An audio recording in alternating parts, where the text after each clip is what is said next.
वैष्णो देवी मंदिर का इतिहास और मान्यताएं। माता वैष्णो देवी के इतिहास को लेकर कई कथा व मान्यताएं प्रचलित हैं। ऐसी ही एक प्रसिद्ध तथा प्राचीन कहानी है माता वैष्णो के परम भक्त श्रीधर की। वो वर्तमान कटरा कस्बे से 2 किलोमीटर की दूरी पर स्थित हंसली गांव में रहते थे। एक बार उन्होंने अपने घर पर कन्या भोज का आयोजन किया।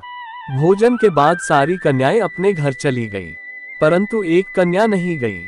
वह कन्या जिसका स्वरूप दिव्य था। दोस्तों, कहानी में आगे बढ़ने से पहले आप लोगों से विनम्र निवेदन है, यदि आप चैनल पर पहली बार विजिट कर रहे हैं तो चैनल को सब्सक्राइब करके घंटी के बटन को ऑल पर सेट करना न भूलें, ताकि चैनल पर आने वाली सभी वीडियो का नोटिफिकेशन आपको मिलता रहे। प्यारे दर्शकों, मान्यता है कि श्रीधर की भक्ति से प्रसन्न होकर माता वैष्णो ने कन्या रूप में उनको दर्शन दिया।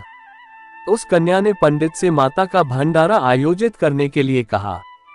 उन्होंने कहा, मैं गरीब, इतने लोगों का भोजन कहां से लाऊंगा।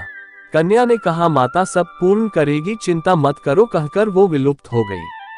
श्रीधर ने अपने गांव में माता का भंडारा रखा और श्रीधर ने आसपास के सभी गांव वालों व साधु संतों को भंडारे में पधारने का निमंत्रण दिया। पहली बार तो गांव वालों को विश्वास ही नहीं हुआ कि निर्धन श्रीधर भंडारा कर रहा है। श्रीधर ने एक स्वार्थी राक्षस भैरवनाथ को भी उसके शिष्यों के साथ आमंत्रित किया था। भंडारे के एक दिन पहले पंडित श्रीधर सो नहीं पा रहे थे, ये सोचकर कि वह मेहमानों को भोजन कैसे करा सकेंगे। भंडारे वाले दिन पुनः श्रीधर अनुरोध करते हुए सभी के घर बारी बारी गए, ताकि उन्हें खाना बनाने की सामग्री मिले और वह खाना बनाकर मेहमानों को भंडारे वाले दिन खिला सके। लोगों ने उनकी जितनी मदद की वह काफी नहीं था, क्योंकि मेहमान बहुत ज्यादा थे। इतनी कम सामग्री और इतनी कम जगह दोनों ही समस्या थी उनके लिए। वह सुबह तक समस्याओं से घिरे हुए थे और बस उसे अब देवी माँ से ही आस थी। वह अपनी झोपड़ी के बाहर पूजा के लिए बैठ गए। दोपहर तक साधु संत मेहमान आना शुरू हो गए थे। श्रीधर को पूजा करते देख वो लोग जिन्हें जहां जगह दिखी वहां बैठ गए। सभी लोग श्रीधर की छोटी सी कुटिया में 360 से अधिक श्रद्धालु आसानी से बैठ गए और अभी भी काफी जगह बाकी थी। श्रीधर ने अपनी आंखें खोली और सोचा कि इन सभी को भोजन कैसे कराएंगे। तभी उसने एक छोटी सी लड़की को झोपड़ी से बाहर आते हुए देखा, जो सबको अपना नाम वैष्णवी बता रही थी। वह सभी को स्वादिष्ट भोजन परोस रही थी। भक्त श्रीधर माता के पैरों में गिर गए। भंडारा संपन्न होने को था कि लेकिन पूर्ण व्यवस्था देखकर भैरवनाथ ने जान लिया कि बालिका में जरूर अलौकिक शक्तियां हैं, और आगे और परीक्षा लेने का निर्णय लिया। भंडारे में भैरवनाथ ने खीर पूरी की जगह मांस मदिरा का सेवन करने की बात की। तब श्रीधर ने इस पर असहमति जताई। भैरवनाथ को क्रोध आ गया। कन्या रूपी माता वैष्णो देवी ने भैरवनाथ को समझाने की कोशिश की, किंतु भैरवनाथ ने उसकी एक ना मानी और युद्ध शुरू हो गया। किंतु जब भैरवनाथ ने उस कन्या को पकड़ना चाहा, वह कन्या वहां से त्रिकूट पर्वत की ओर भागी और उस कन्या रूपी वैष्णो देवी ने हनुमान को बुलाकर कहा कि मैं इस गुफा में 9 माह तक तपस्या करूंगी, तब तक तुम भैरवनाथ को उलझा के रखो गुफा के बाहर माता की रक्षा के लिए। हनुमान जी ने भैरवनाथ के साथ 9 माह खेल खेला। 9 महीनों तक ध्यानमग्न रहकर उनको असंख्य शक्तियां प्राप्त हुई। भैरव द्वारा उन्हें ढूंढ लेने पर उनकी साधना भंग हुई। जब भैरव ने उन्हें मारने की कोशिश की तो विवश होकर वैष्णो देवी ने महाकाली का रूप लिया। दरबार में पवित्र गुफा के द्वार पर देवी मां प्रकट हुई।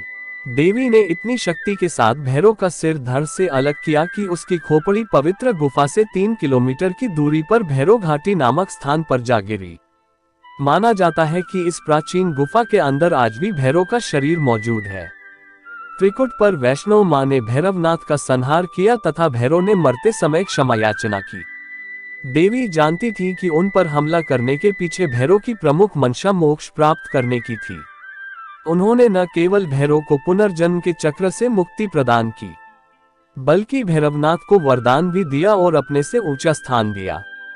कहा कि जो मनुष्य मेरे दर्शन के पश्चात तुम्हारे दर्शन नहीं करेगा, उसकी यात्रा पूरी नहीं होगी। इसके बाद माता वैष्णो देवी ने अर्ध कुमारी के पास गर्भ जून में एक चट्टान का आकार धारण किया और सदा के लिए ध्यानमग्न हो गई। श्रद्धालुओं का मानना है कि जिस तरह से शिशु 9 मास तक गर्भ में रहता है, उसी प्रकार वैष्णो देवी ने यहाँ 9 मास तक कठिन तपस्या की थी, इसीलिए इसका नाम गर्भजून पड़ा। गुफा को लेकर मान्यता है कि जो भी मनुष्य इस गुफा में जाता है उसे गर्भ में नहीं जाना पड़ता है। अगर मनुष्य गर्भ में आता भी है तो गर्भ में उसे कष्ट नहीं उठाना पड़ता है और उसका जन्म सुख एवं वैभव से भरा होता है। अर्क कुमारी के पास ही नदी के किनारे माता की चरण पादुका अर्थात देवी माँ के पैरों के निशान है, जो आज तक उसी तरह विद्यमान है। ये वह स्थान है जहाँ माता ने भागते भागते मुड़कर भैरवनाथ को देखा था। कहते हैं उस वक्त हनुमान जी माँ की रक्षा के लिए माँ वैष्णो देवी के साथ ही थे। बाणगंगा का रहस्य। हनुमान जी को प्यास लगने पर माता ने उनके आग्रह पर धनुष से पहाड़ पर एक बाण चलाकर जलधारा को निकाला और उस जल में अपने केश धोए। आज ये पवित्र जलधारा बाणगंगा के नाम से जानी जाती है, जिसके पवित्र जल का पान करने या इससे स्नान करने से भक्तों की सारी व्याधियां दूर हो जाती हैं। गुफा की खोज किसने की? एक बार माता ने पंडित श्रीधर को उसी कन्या वैष्णवी के रूप में स्वप्न में आकर गुफा के बारे में बताया और 3 पिंडियों के दर्शन कराए। पंडित श्रीधर त्रिकुटा पर्वत की ओर उसी रास्ते आगे बढ़े जो उन्होंने सपने में देखा था। अंततः वे गुफा के द्वार पर पहुंचे। पंडित श्रीधर को मां वैष्णो के साक्षात दर्शन इसी गुफा के अंदर हुआ था। उन्होंने तय किया कि वह अपना सारा जीवन मां की सेवा में समर्पित करेंगे और पिंडियों की पूजा को अपनी दिनचर्या बना ली। देवी उनकी पूजा से प्रसन्न होकर उन्हें 4 बेटों का वरदान व आशीर्वाद दिया। तब से श्रीधर और उनके वंशज देवी मां वैष्णो देवी की पूजा करते आ रहे हैं। क्यों पड़ा माता का अर्धकुमारी नाम? जब से त्रिकुटा को पता चला कि भगवान विष्णु ने राम के रूप में अवतार लिया है, तब से देवी त्रिकुटा ने राम को पति रूप में पाने के लिए तपस्या शुरू कर दी। सीता हरण के बाद भगवान राम जब सीता को ढूंढते हुए रामेश्वरम तट पर पहुंचे, उनकी दृष्टि गहरे ध्यान में लीन इस दिव्य बालिका पर पड़ी। जब श्री राम कुटिया के पास गए तो उनके आने की आहट से वैष्णवी की समाधि भंग हो गई। राम को समक्ष देख वह बहुत प्रसन्न हुई और अनेक प्रकार से उनका महिमा सत्कार किया। श्री राम बोले, हे देवी तुम कौन हो और इस तपस्या का कारण क्या है? कन्या ने उत्तर दिया, मैं पंडित रत्नाकर की पुत्री त्रिकुटा हूँ और आपको ही पति रूप में पाने के लिए तप कर रही हूँ। आप मुझे पत्नी के रूप में स्वीकार करें। भगवान राम ने देवी त्रिकुटा से कहा कि मैंने इस अवतार में एक पत्नी व्रत रहने का वचन लिया है। मेरा विवाह सीता से हो चुका है, इसलिए मैं आपसे विवाह नहीं कर सकता है। देवी त्रिकुटा ने जब कठोर तप का वास्ता दिया तब श्री राम ने कहा कि तुम्हें तुम्हारे तप का फल अवश्य मिलेगा, पर एक शर्त है कि जब मैं रावण पर विजय प्राप्त कर लंका से लौटते समय भेष बदलकर आपके पास आऊंगा। अगर आप मुझे पहचान लेंगी तो मैं आपसे विवाह कर लूंगा। श्री राम ने अपने वचन का पालन किया और लंका से लौटते समय देवी त्रिकुटा के पास वृद्ध साधु का भेष बनाकर पहुंचे और भोजन मांगा। त्रिकुटा ने उनको भोजन कराया और दक्षिणा भी दी, लेकिन उन्हें पहचान नहीं सकी। तब भगवान ने खुद असली रूप में आकर परिचय देकर कहा, हे देवी आप इस परीक्षा में सफल नहीं हो पाई, इसमें तुम्हारा कोई दोष नहीं। ईश्वर नहीं चाहते कि मैं इस अवतार में तुमसे विवाह करूं, किंतु मैं अपने वचन को पूर्ण करने के लिए कलयुग में जब मेरा अवतार होगा तब मैं आकर आपसे विवाह करूंगा। मां वैष्णो देवी की जन्म कथा। हिंदू महाकाव्य के अनुसार त्रेतायुग युग में दक्षिण भारत के रामेश्वरम समुद्र तट पर एक गांव में रत्नाकर पंडित रहते थे। रत्नाकर शिवजी और मां आदि शक्ति के बड़े भक्त थे, मगर उनकी कोई संतान नहीं थी।